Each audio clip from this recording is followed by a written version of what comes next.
কিছু কিছু হাততালি তালি না, জীবন নাশের কারণও হতে পারে।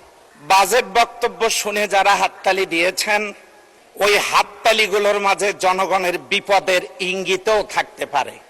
সরকারি দল যদি মনে করে থাকে বিরোধী দল অতীতের মতোই গৃহপালিত বিরোধী দল হিসেবে থাকবে, তাহলে এই ধারণাটা ভুল। বলা হয়েছে জামাত ইসলামী 3 সিট পেয়েছিল, অথচ তাদের হয়তো মনে নাই 18 নির্বাচনে তারা এত বড় একটা দল মাত্র 6টা সিট পেয়েছিল। মশা তার বাচ্চাদেরকে নিয়ে সুযোগ বুঝে মশারির নিচে ঢুকে পড়ল। ঘুমন্ত ব্যক্তিকে কামড় দিলে ওই ব্যক্তি ঘুম থেকে জেগে লাইট জ্বালিয়ে মশা খোঁজা শুরু করলো এবং 2 হাতে মশা মারার চেষ্টা করলো। এই দৃশ্য দেখে বাচ্চা মশাটি বলল, লোকটা হাতে তালি দিচ্ছে কেন? তখন মশা বলল, আমার গান সবার কাছে অনেক প্রিয়, আমার গান সবাই পছন্দ করে, তো সেই জন্য হাততালি দিয়ে আমাকে অভিনন্দন জানিয়েছে। এবার বাচ্চাটা বলল, কিছু কিছু হাততালি তালি না, জীবন নাশের কারণও হতে পারে। মাননীয় স্পিকার,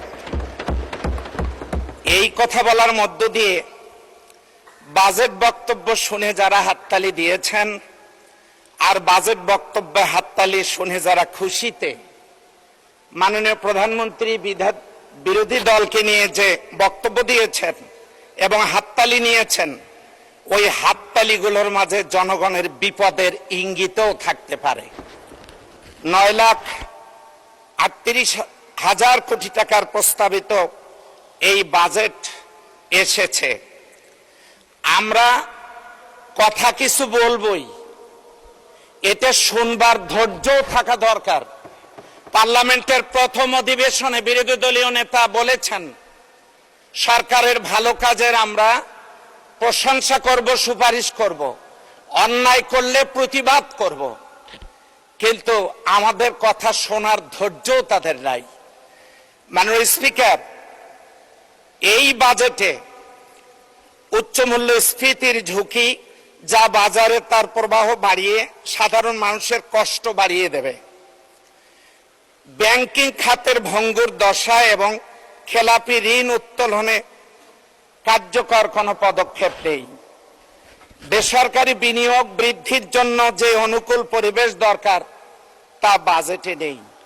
মাননীয় স্পিকার, সরকারি দল যদি মনে করে থাকে বিরোধী দল অতীতের মতোই গৃহপালিত বিরোধী দল হিসেবে থাকবে, তাহলে এই ধারণাটা ভুল। বিরোধী দলকে তুচ্ছ তাচ্ছিল্য করে অনেক বক্তব্য দেয়া হয়েছে।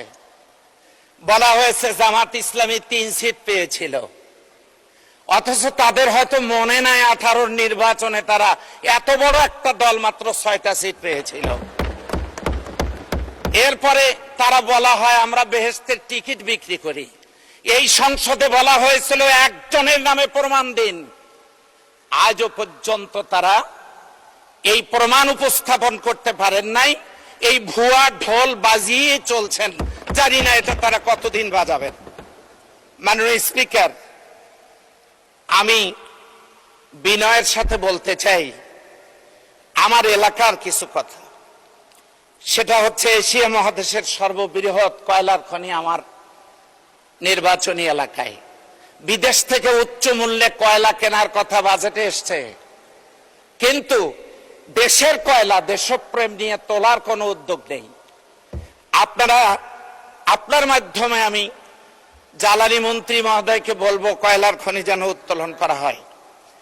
মাননীয় স্পিকার, স্কুল কলেজ বিশ্ববিদ্যালয়ের উন্নয়ন হোক, আমি তা চাই, কিন্তু সরকারি দলের পক্ষ থেকে একবারও বলা হয় নাই ইবতেদায়ী মাদ্রাসা, আলিয়া মাদ্রাসা, কওমি মাদ্রাসার উন্নয়নের ব্যবস্থার কথা তারা বলেন না। মাননীয় স্পিকার, সংসদ লবিতে ঢোকার সময় দেখি আল্লাহর প্রতি আস্থা এবং বিশ্বাস বড় ভালো লাগে, কিন্তু ওই কোরআনেই, ওই আল্লাহর নাজিল করা কোরআনেই আছে মাননীয় স্পিকার যে ওমা ইউগনি আনহু মালুহু ইযা তারাদ্দা, কারো পতন যখন নেমে আসবে, কারিগরি সম্পদ আর ক্ষমতা কোনো কাজে লাগবে না।